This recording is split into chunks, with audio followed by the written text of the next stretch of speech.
Picture this. You've just landed after a long flight, exhausted and ready to get home. You call your rideshare, expecting the same fare you paid to get to the airport. But somehow, the price has mysteriously jumped by $6 or more, and nobody bothered to explain why. Welcome to the hidden world of airport economics, where every step of your journey is designed to extract maximum profit from your travel experience. From the moment your wheels hit the curb, the money meter starts running through hidden fees, overpriced traps, and systems built to confuse you.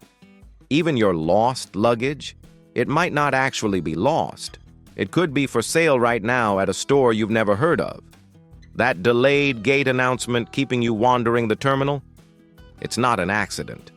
And those comfortable chairs positioned perfectly in front of expensive shops? That's no coincidence either.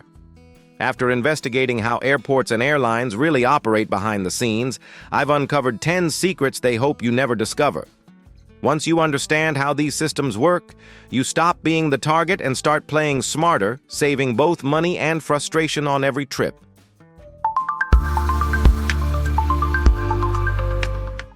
Hidden rideshare fees. Ever notice your Uber or Lyft ride from the airport always costs more than the trip there? Same distance, same app, but somehow the price jumps and no one explains why. This isn't surge pricing. It's a deliberate airport fee that most passengers never see coming. Airports quietly tack on special pickup and drop-off fees for ride shares and taxis.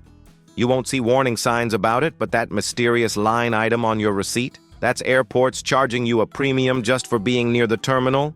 At major airports, you'll pay an extra $3 to $4 for every pickup or drop-off. That adds $6 to $8 to your round trip, and it's rarely obvious until you check your receipt. Most people don't question it. They just accept it as part of traveling. But you don't have to pay this hidden tax. Here's how to outsmart it. Adjust your pickup location. If you walk just a block or two outside airport property, that mysterious fee disappears completely. It's the same car, same driver, just without the surcharge.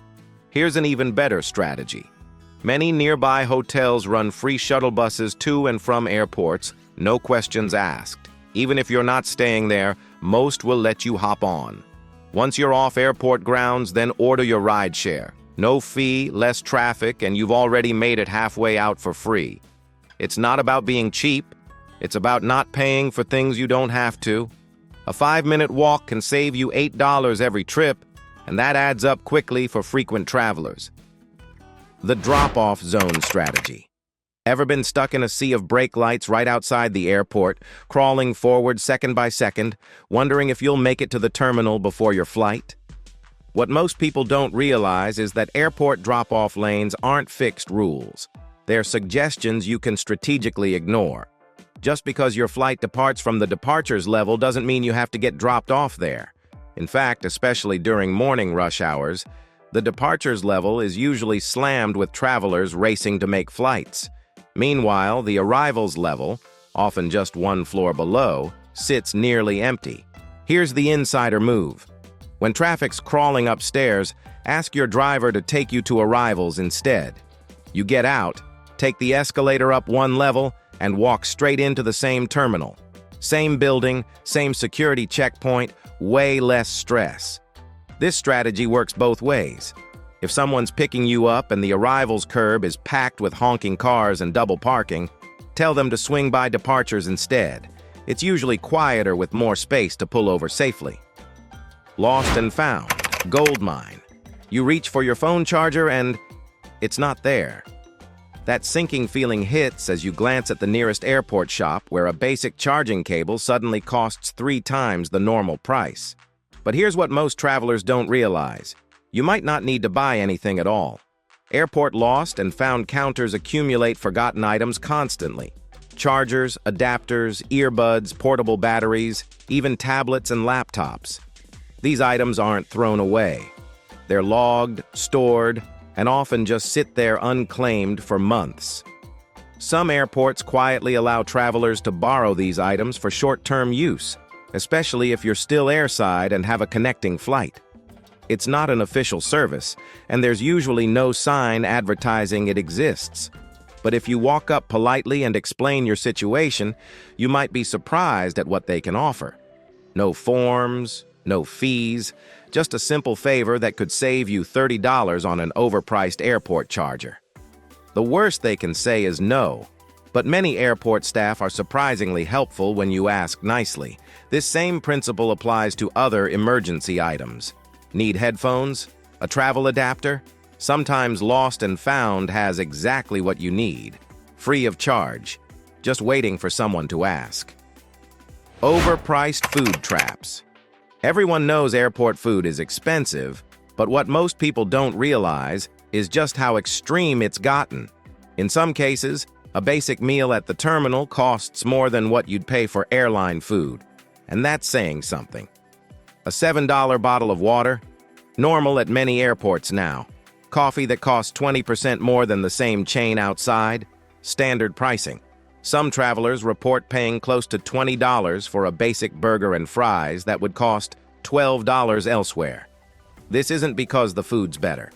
Airport vendors deal with sky-high rent, extensive background checks for every employee, and extra fees just to bring ingredients through security. All of that gets passed directly to you. Here's how to dodge these overpriced traps. First, bring your own food. TSA allows solid snacks like sandwiches, fruit, and protein bars. A little prep at home saves you from spending a small fortune while waiting at your gate. Second, consider eating on the plane. It sounds counterintuitive, but many airlines sell snacks and meals on board that are actually cheaper than terminal food. If you have the right credit card, it gets even better. Some airline cards offer 25 to 50% discounts on in-flight purchases. Secret lounge access. Most travelers walk past those quiet glass-doored lounges assuming they're off-limits, reserved for first-class passengers or business travelers with elite status. No signs invite you in, and no one explains who actually qualifies. But here's what most people don't check. You might already have access without realizing it. If you hold a premium credit card like certain high-tier travel cards, lounge entry is often included at no extra cost. No sign-up process, no additional fees, just show the card and walk in. The same goes for many airline loyalty programs. Even mid-tier status can sometimes open doors, especially on international flights. Even without fancy cards or elite status, many lounges offer day passes for $30 to $50. When you compare that to buying coffee, food, and fighting for power outlets in the main terminal, it's often a smart investment, especially during long layovers. Some savvy travelers buy discounted lounge passes online from people who aren't using all their annual entries. And once you're inside, it's a completely different travel experience. Quiet seating, fast Wi-Fi, clean bathrooms, complimentary food and drinks, sometimes even showers or nap rooms. Airports don't advertise lounge access because when you're relaxing inside, you're not spending money at their overpriced cafes and shops. That's why the entrances are discreet and the signs are vague. Next time you pass one of those unmarked corridors, don't assume it's out of reach. Check what your cards or airline status actually offer. You might already have access to a better way to wait. Revenue psychology. Modern airports aren't just transportation hubs. They're carefully designed money-making machines. Every sign, chair, and walking path has a psychological purpose, and it's not just about helping you find your gate. Let's start with seating placement. Ever notice how the most comfortable spots, the padded chairs and lounge-style couches, are always positioned directly in front of shops and cafes? That's called revenue seating, and it works exactly as intended. The longer you sit there, the more you're exposed to food smells, flashy advertisements, and shiny things you didn't plan to buy. Then there's the strategic placement of essential services. Need to charge your phone, use the restroom, or fill your water bottle? You'll have to walk past dozens of food stalls, vending machines, and gift shops to reach them. That's intentional. They want you distracted along the way, grabbing something before you reach what you actually need. Here's one of the sneakiest tricks: delayed gate announcements. Many airports, especially in Europe, hold off on announcing departure gates until the last hour. Why? Because if you knew your gate early, you'd head there and sit. But if you don't know yet, you stay in the central shopping area right where they want you. Some airports even display reassuring signs like 7-minute walk to gate 18, so you feel like you have plenty of time. That way, you keep browsing and buying instead of rushing out of the retail zone. Once you notice these patterns, you can't unsee them. But awareness means you can stop falling for psychological manipulation and make conscious choices about how you spend your time and money. Free airport perks. Here's something airports rarely advertise because it doesn't generate revenue. Most major airports offer surprising numbers of free amenities, but unless you actively look for them, you'd never know they exist. Several major airports have full yoga rooms that are completely free. Quiet, clean spaces, perfect for stretching after hours of sitting or dealing with flight delays. Some airports feature mini movie theaters where you can catch a film while waiting. Others host rotating art exhibits or mini museums where you can enjoy world-class collections without buying tickets. Need peace and quiet? Most international airports offer prayer rooms or meditation spaces where you can rest without charge. Some even have free massage chairs scattered throughout terminals. Traveling with kids? Many airports have elaborate play areas with slides, toys, and soft floors, total lifesavers for keeping little ones entertained before boarding. If you're just thirsty, most terminals now offer water refill stations, though they're often tucked away behind restaurants or at far ends of corridors. Don't expect glowing signs pointing toward them. Want to plan ahead? Websites like sleepinginairports.net break down everything from free lounges and showers to safe overnight sleeping spots. It's the kind of resource that makes airport time less stressful and much cheaper.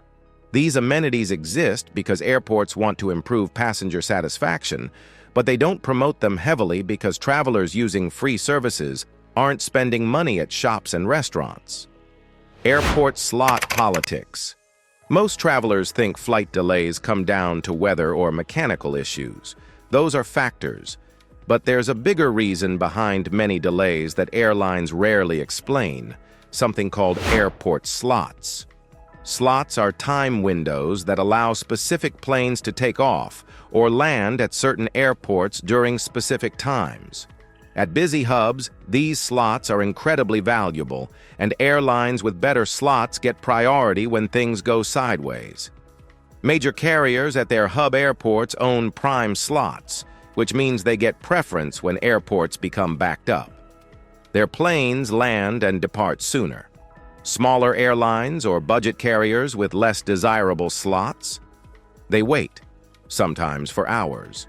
When weather disrupts traffic flow or runways get backed up, airlines with weak slots get bumped further and further down the line. This is why some airlines consistently have better on-time performance than others at the same airports. How do you avoid getting stuck in delay spirals?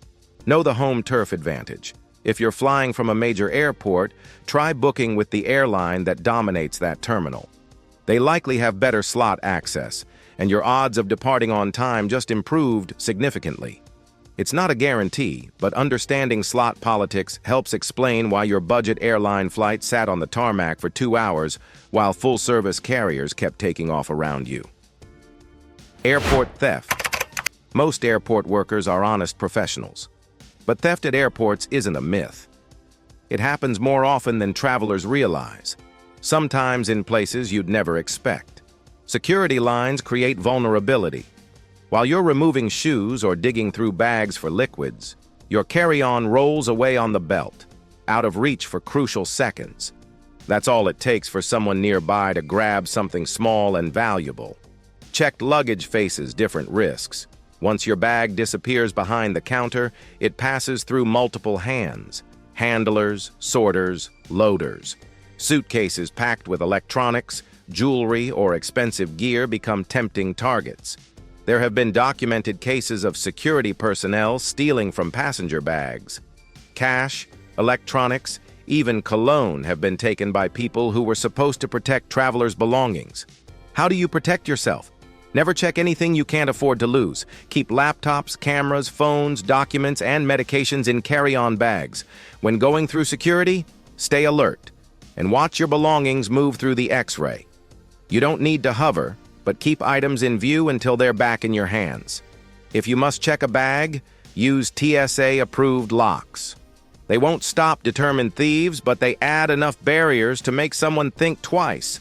Pack fewer high-value items and report missing items immediately to airline counters, airport security, or lost and found. The sooner you report theft, the better your chances of recovery or getting someone to take responsibility. Your lost luggage might be for sale right now. Here's the most shocking secret. When airlines or security confiscate your belongings, they don't hold them forever. Your stuff might literally be for sale right now. After about 30 days, those pocket knives, electronics, unopened bottles of wine, and other confiscated items get boxed up and sold at government auctions. Anyone can buy them online. Lost checked luggage follows an even more surprising path. If your bag goes missing and no one claims it after a few weeks, airlines don't store it in mystery warehouses. They sell entire bags as is to resale companies. There's actually a massive store in Alabama that buys truckloads of abandoned luggage from airlines. They open bags, clean contents, sort everything, and resell it all. Designer clothes, electronics, jewelry, sometimes even wedding rings, all from travelers' lost luggage. You can walk through their store or browse their online shop and potentially spot someone's forgotten laptop or camera. It's a thriving business built entirely on lost and unclaimed travel belongings. This system means your lost luggage might not be lost at all. It could be sitting on a shelf somewhere, waiting for a new owner to buy it at a fraction of its original cost. Understanding these hidden realities of airport operations gives you power. Once you see how the system works, you stop being an easy target and start making informed decisions about your time, money, and belongings. Which of these airport secrets surprised you most? Have you experienced any of these situations during your travels? Share your stories in the comments below. Your experience could help fellow travelers avoid similar traps. If you found this video helpful, please hit that like button and subscribe to Journey Tips for more behind-the-scenes travel insights like this. Share this with anyone who travels regularly. These strategies could save them significant money and frustration. Thanks so much for watching. Safe travels, and I'll see you on the next Journey Tips.